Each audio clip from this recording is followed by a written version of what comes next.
बैलांना किमती मोठ्या मिळतात आणि जेवढी बैलांना किमती मोठ्या मिळते तेवढा शेतकऱ्यांना फायदा होतोय थेट. त्यामुळे त्या बक्षिसाच्या पाठीमागं माझी एवढीच भावना होती की आज मी नुसतं साहेब जाहीर केलेलं आहे. आता तुम्ही विचारलं की BMWचं, पण मी नुसतं जाहीर केलं आहे. पण साहेब आपली श्रीनाथ केसरी बैलगाडी स्पर्धा जाहीर झाल्यापासून शेतकरी वर्गामध्ये बैल खरेदी विक्रीच्या व्यवहारामध्ये 100 कोटींची उलाढाल झाली साहेब. आणि डायरेक्ट थेट फायदा हा शेतकऱ्यांना मिळाला. आज आपण बघितलं असेल अनेक जण इथं बैल मालक इथं बसलेले आहेत की 50 हजाराचा बैल आहे तो 5 लाखाला गेला आणि 5 लाखाच्या बैलांना आपल्या स्पर्धेमध्ये नंबर काढल्यानंतर त्याची किंमत 25 लाखाच्या घरात गेली. आज आपण नुसतं साहेब म्हणलोय BMWचं मैदान म्हणून. आता घ्यायचं काय नाही तो नंतरचा भाग आहे, पण जोपर्यंत BMWचं मैदान घेत नाही तोपर्यंत साहेब गरीब शेतकरी आज कुणावर नीट बोलणार नाही. जो खरेदी करायला जाणार ते 50 हजाराची किंमतीचा बैल तो 5 लाख रुपये सांगणार आहे का तर BMWचं मैदान आहे म्हणून. 2 वर्ष 3 वर्ष जरी स्पर्धा घेतल्यानंतर हे चक्र असंच चालू राहणार आहे आणि शेतकऱ्यांची एक नवीन अर्थव्यवस्था ह्या बैलगाडीच्या शर्यतीच्या माध्यमातून तयार होऊ शकते. ही शिवसेनेनं आपल्या संपूर्ण महाराष्ट्राला नाही तर पूर्ण देशाला दाखवून दिलेलं आहे साहेब. साहेब मी जास्त आज काही वेळ घेणार नाही कारण त्या दिवशी मैदानावर बोललोय, आपल्यालाही गडबड आहे आता.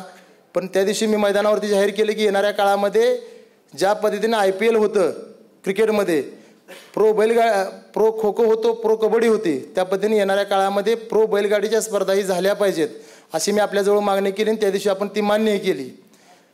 ती मागणी साहेब बैलगाडी संघटनेचं हे अधिवेशन असल्यामुळं ह्या बैलगाडीच्या संघटनेचं व प्रो बैलगाडी जे आपण घेणार आहोत शिवसेना पक्षाच्या वतीनं त्याचं अध्यक्षपद साहेब माझी एक पैलवान म्हणून किंवा बैलगाडीचं एक आयोजन केलेलं म्हणून माझी एक प्रामाणिक इच्छा आहे की उदय सामंत साहेबांना त्याचं अध्यक्षपद आपण द्यावं, म्हणजे ह्या बैलगाडी क्षेत्राला अजून मोठे दिवस बघायला मिळतील साहेब.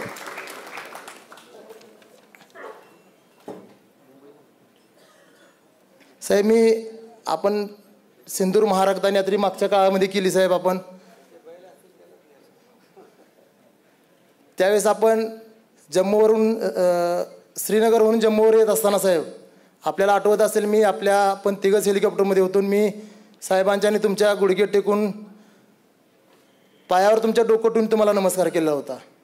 का तर माझी साहेब तेवढीच भावना होती की माझी आत्तापर्यंतची लहानपणापासूनची जी इच्छा होती की आर्मीसाठी काहीतरी करायचं आणि ते तुमच्या पाठिंब्यामुळे साहेब ते पूर्ण झालं. म्हणून मी तुमच्या खरोखर त्या दिवशी पायावर डोकं ठेवून आशीर्वाद घेतले साहेब मी आपले. त्याच पद्धतीनं अनेक दिवसापासून म्हणजे मी परवाही सांगितले की लोकसभेचा सांगलीचा मी उमेदवार होतो. थारचं मैदान घेतलं होतं आणि त्या थारच्या मैदानात मी ह्या सर्व बैल मालकांना आव्हान केलं होतं की मला खासदार बनवा. तुम्ही खासदार बनवल्या पहिल्या महिन्यामध्ये मी फॉर्च्युनरचं मैदान घेईन म्हणून.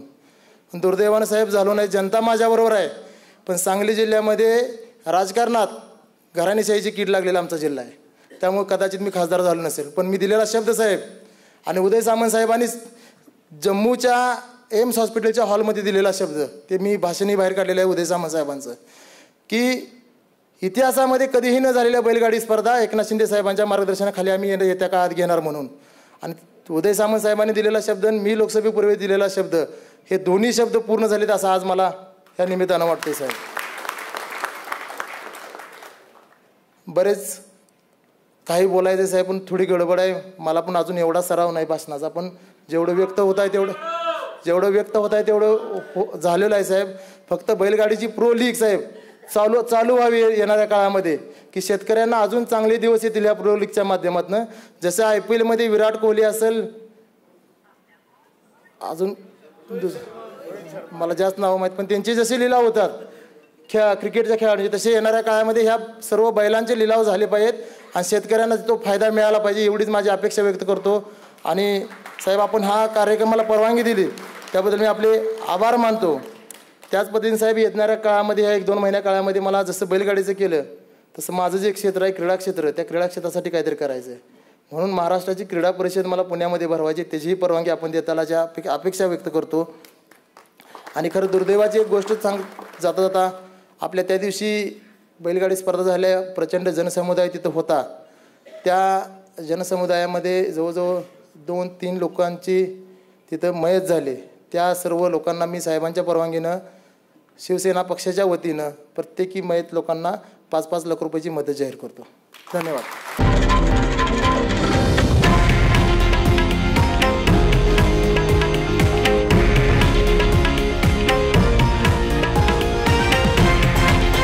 हे आहे देशातील नंबर 1 न्यूज नेटवर्क आणि आपण पाहत आहात TV9 मराठी, एकमेव.